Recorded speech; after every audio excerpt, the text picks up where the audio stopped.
Acredite você, anualmente mais de 8 milhões de pessoas morrem de câncer em todo o mundo, dos quais 4 milhões prematuramente, com idade entre 30 e 69 anos. Este dado é apresentado pela União Internacional de Controle do Câncer, que são organizadores da campanha Dia Mundial do Câncer, comemorado hoje, 4 de fevereiro, para uma mobilização mundial. E hoje nós recebemos ao vivo o Dr. Luciano Palladini. Ele é médico oncologista do Oncocenter. Nos dá o prazer da visita aqui no Linha Dura. Boa tarde, doutor Luciano. Boa tarde, é um prazer estar aqui. Parabéns assim, pelo espaço que vocês concedem para esses temas de conscientização da população. Né? É um prazer muito grande estar sempre recebendo um profissional da sua magnitude para a gente poder estar levando informação. Informação que eu digo para o telespectador que está em casa, e nem todos têm um bom acesso à saúde, principalmente pública, ele acaba se sentindo aliviado a partir da informação que ele recebe a partir desse programa. Então, muito obrigado pela sua presença. Quantos tipos de cânceres já foram diagnosticados mundialmente, doutor Luciano? Câncer é um nome para uma doença muito heterogênea. Tem mais de dezenas de tipos de câncer. Né? Certo. Então, mesmo a mama, por exemplo, ela é sede de tipos bastante diferentes de câncer. Sim. Também. Então, tem mais de 100 tipos histológicos de câncer diagnosticados e catalogados, né? Embora tenha sempre os mais frequentes. Aqui no Brasil, por exemplo, entre os homens, o câncer mais comum é o câncer de próstata, depois o câncer de pulmão e depois o câncer de intestino. Correto. E entre as mulheres, o câncer mais comum é o câncer de mama, depois é o câncer de intestino também, e em terceiro lugar o câncer de colo de útero. Me diz uma coisa, por conta dessas medidas do governo federal, que alterou muito no tocante às leis quanto ao tabagismo, hoje você não vê propaganda de cigarro, de companhia de cigarro, você não vê de espécie alguma.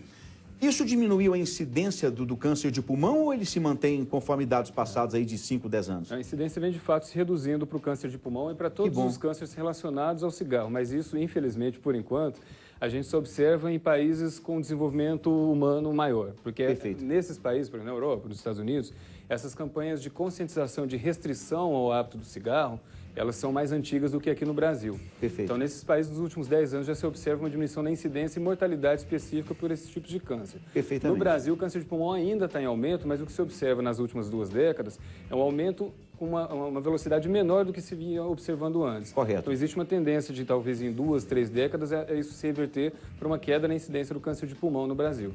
Por outro lado, a gente tem vivenciado aqui, não só no Brasil, em boa parte do mundo, mas no Brasil também, um aumento na obesidade, no sobrepeso. Quase hoje metade da população brasileira tem um peso acima do adequado. Está caminhando para aquilo que já é prática nos Estados Unidos. Nos Estados Unidos, isso. Sim. E o sobrepeso, a obesidade já são responsáveis hoje por pelo menos 4% de todos os cânceres que aparecem em todo o mundo. Perfeito. Então, embora a gente venha vivenciando uma diminuição no hábito do cigarro, alguns outros fatores de risco para o câncer vêm em evolução, como, por exemplo, a prevalência de obesidade. Perfeitamente. Olha só, muitas mulheres, nós já vamos atender uma primeira participação, muitas mulheres fazem aquele exame, o autoexame de toque da mama, e sente que tem um nódulozinho, mas não dói nem nada, e já entra em pânico, ficam desesperadas pensando que é câncer. O senhor vai me responder isso já, que eu acredito que é o que muitas pessoas estão vivenciando em casa.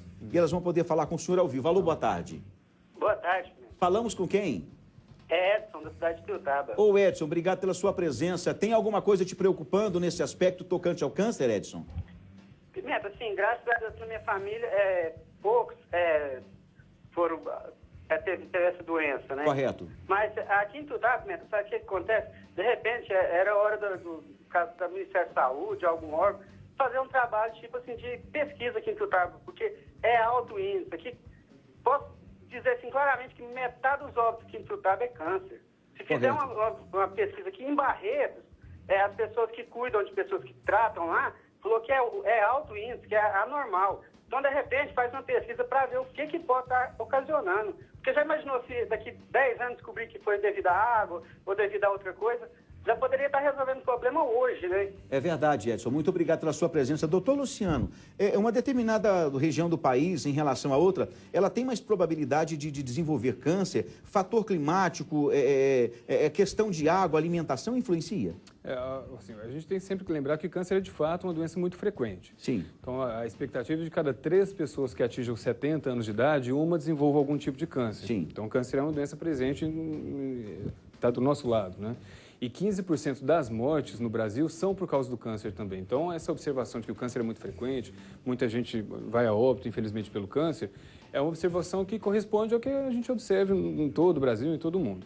Não existe no Brasil nenhum dado de alguma região específica, ou de algum município, de alguma cidade específica, com uma incidência maior de câncer.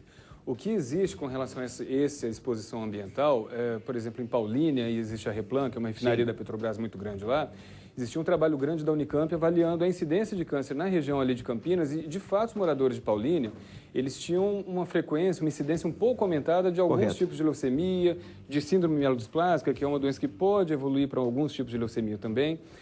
Mas isso é uma observação muito pontual. Não existe um dado claro que mostre que em alguma região a frequência de câncer seja maior do que em outra, não. Perfeitamente. Eu vou pedir para a minha produção disponibilizar aqui. Eu tenho imagens aqui que mostram uma evolução das células cancerígenas passo a passo. Coloque esse vídeo para mim enquanto nós vamos conversando aqui com os nossos telespectadores.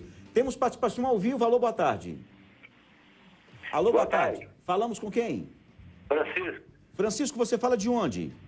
Uberlândia. De Uberlândia. E qual que é o teu problema? Conta aqui pro doutor Luciano. Estou querendo saber do doutor aí se eu tenho pólipo no intestino, disse que eu tenho que tirar todo ano, isso é verdade? É importante a gente tocar nesse assunto, né, do câncer do intestino, porque a gente vê muitas campanhas na TV de conscientização sobre câncer de mama, câncer de próstata, câncer de colo de útero, mas a gente ouve muito pouco sobre câncer de intestino. Ele é o terceiro câncer mais comum no Brasil. O câncer de intestino, na grande maioria das vezes, ele surge como um pólipo. O pólipo é como se fosse uma verruguinha, um cogumelozinho dentro do intestino. E esse pólipo, ele é uma lesão pré-neoplásica. Então, se ele for retirado a tempo, o paciente não tem o desenvolvimento do câncer. Só que se esse pólipo permanecer no intestino sem que seja retirado, esse indivíduo ele tem um risco maior de evoluir para o desenvolvimento de um câncer de intestino. Perfeitamente. Então, se o paciente o indivíduo faz uma colonoscopia, uma retossigmoidoscopia, que é um exame, uma endoscopia por dentro do intestino, e esse exame observa um pólipo, ele tem que ser retirado. Correto. Se esse pólipo tem um componente pré-neoplásico, em geral um componente que a gente chama de adenoma, esse indivíduo no ano seguinte ele precisa repetir outra colonoscopia. Só se houver uma colonoscopia normal é que ele pode ter um intervalo maior entre as repetições do exame. Aí você pode dar 5 até 15 anos de intervalo. Mas a partir dos 50 anos de idade, a recomendação é que todas as pessoas recebam uma colonoscopia ou um exame de sangue oculto nas fezes.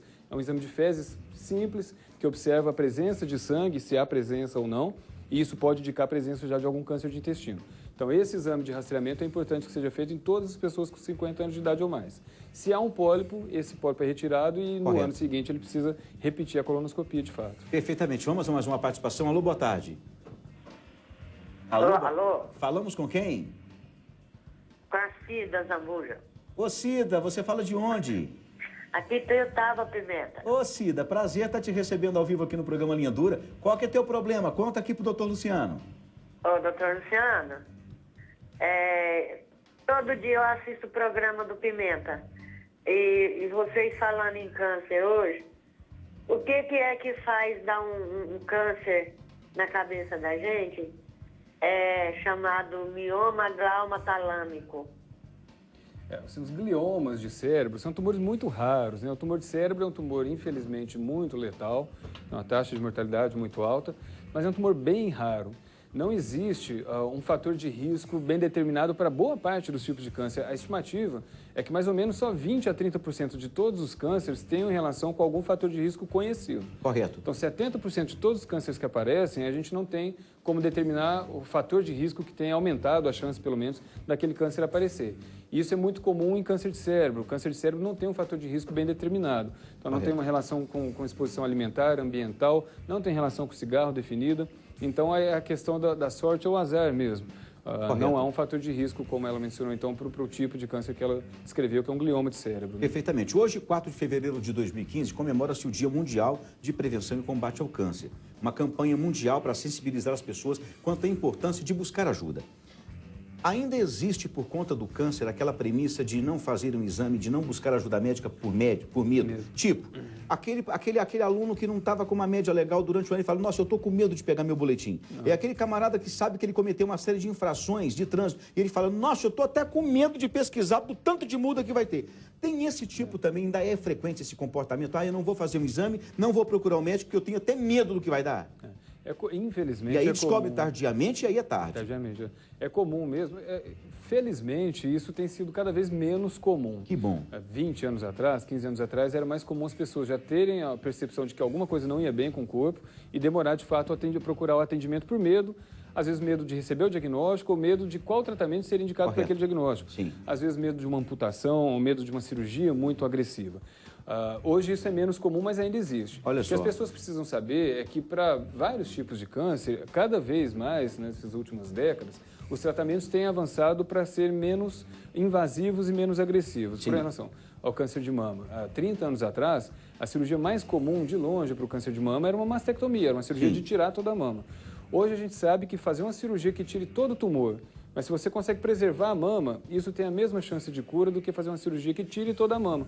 Então, se a mulher tiver um diagnóstico de câncer de mama inicial, ela pode, na maioria das vezes, isso depende também de uma relação do volume do tumor com relação ao tamanho da mama, mas a maioria das mulheres consegue se submeter a uma cirurgia que não precisa tirar toda a mama. Qual que é o percentual, doutor Luciano, de pessoas que, quando descobrem o câncer na fase inicial, tem possibilidade de cura? Qual que é o percentual de cura? Isso varia, né? Por exemplo, para câncer de mama, um câncer de mama diagnosticado inicialmente tem uma chance de cura maior do que 95%. Que maravilha. Câncer de intestino diagnosticado inicialmente, e para o diagnóstico inicial o paciente precisa fazer esse rastreamento, ou com colonoscopia, por exemplo, a partir de 50 anos, esse diagnóstico inicial para câncer de intestino dá uma chance de cura de 80% a 85%. É ótima média. Por exemplo, também. leucemia é um diagnóstico, é um tipo de câncer hematológico de sangue, né?